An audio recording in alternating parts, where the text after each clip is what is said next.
Donc là, on arrive bientôt à la ville de Bèze et on va rencontrer Marie-Claude qui tient une agence matrimoniale et qui va nous expliquer comment trouver la Bèze à Bèze. Mais en fait, on fait le reportage juste pour le jeu de mots? Ouais, j'ai plein d'idées. Ah bah justement, on arrive. Excusez-moi madame, la Bèze c'est par où? Bon, elle avait l'air de s'y connaître, donc apparemment la Bèze c'est par là. Le relais de Bèze. C'est Bèze sa mère. C'est les pompes à Bèze. Ah, c'est l'heure de Bèze.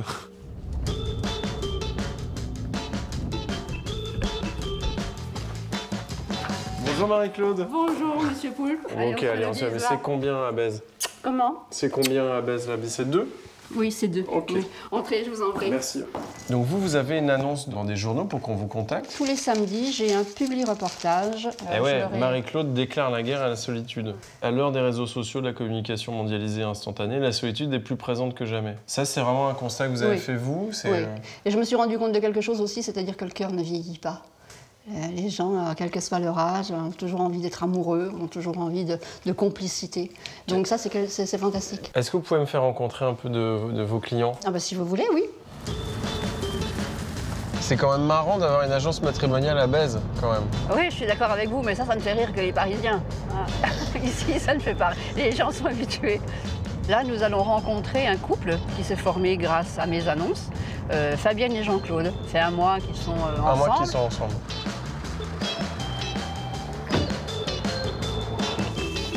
Bonjour. Bonjour. Les amoureux. Je vous en prie. Installez-vous. C'est très joli chez vous, Fabienne. Merci. Un petit verre de jus de fruits. Ah oui, je veux bien. Voilà. Qu'est-ce qui vous a poussé à contacter Marie-Claude? Je me trouvais seul, pratiquement. Et puis, ma foi, j'ai cherché dans les annonces du bien public. Parce que moi, je suis seule depuis un petit peu plus de 3 ans. Je n'ai pas d'Internet. Ouais.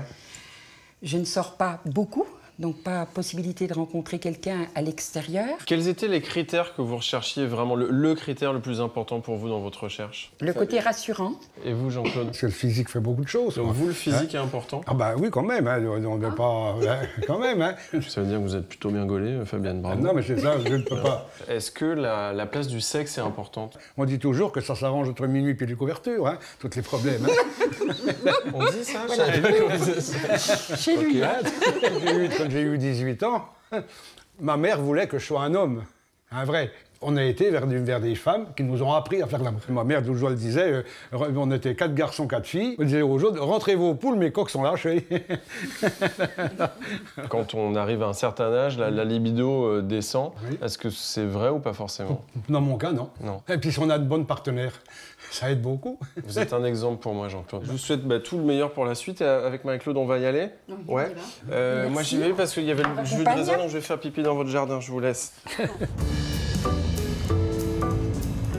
Maintenant, nous allons voir Daniel, c'est un challenge pour moi parce qu'il a 77 ans, c'est un ancien forestier. Il vit au milieu de la forêt et il n'a pas l'eau courante. Bienvenue chez moi. Bonjour. Alors Daniel, vous vivez dans les bois? Voilà, depuis... Ça fait combien de temps? 5 ans. 5 ans? 5 ans que je suis là. Regardez si c'est beau. Non? Vous appréciez pas, non? Je vous cache pas que là, tout de suite, je sais pas si c'est un bon endroit pour créer un début de relation, mais si vous me laissez 24 heures, je vous redécore tout ça. Marie, qu'est-ce que vous avez pensé quand vous êtes venue ici pour la première fois? Je voyais très difficilement une femme vivre ici. Et j'avoue que si je n'avais pas été aussi gentille, je crois que j'aurais dit je ne peux rien faire pour vous. Je n'ai pas fait d'investissement du fait que j'étais seul. Mais si je rencontre l'amour de ma vie, je suis prêt à investir. On fait le tour?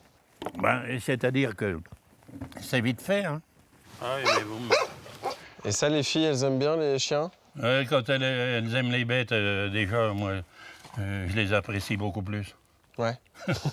Est-ce que le tracteur, ça marche pour draguer les filles? J'en ai jamais pris une sur mon tracteur, moi. Vous en avez jamais pris une sur mon tracteur? Non, faut pas tout mélanger. Hein. Moi, avant, c'était 5 fois par jour. 5 fois par jour? Après, ça a diminué. D'accord. À 60 ans, c'était 2 fois. 2 fois par jour? Ah, ça vous étonne, non? Ça donne espoir, c'est plutôt bien. Je vous souhaite bonne chance. Moi, je suis sûr qu'il n'y a pas besoin de chance parce que vous êtes quelqu'un de super. Donc, c'est pas une histoire de chance, en fait. C'est une histoire de rencontre à un moment et puis voilà. Avant que vous ne repartiez, j'ai une dernière chose à vous montrer. Je voulais vous montrer ce que vous êtes venu chercher ici, la baise. La voici. Ah oui! Voilà, j'ai réussi à tirer un coup à baise. C'est par rapport au jeu de mots que... Bonjour à tous, en 1967, un homme n'a pas cliqué sur le lien pour s'abonner à cette chaîne. Il s'est pété le frein, il y avait plein de sang qui sortait par le gland, c'était dégueulasse. Donc c'est vous qui voyez si vous cliquez ou pas. Bonne journée.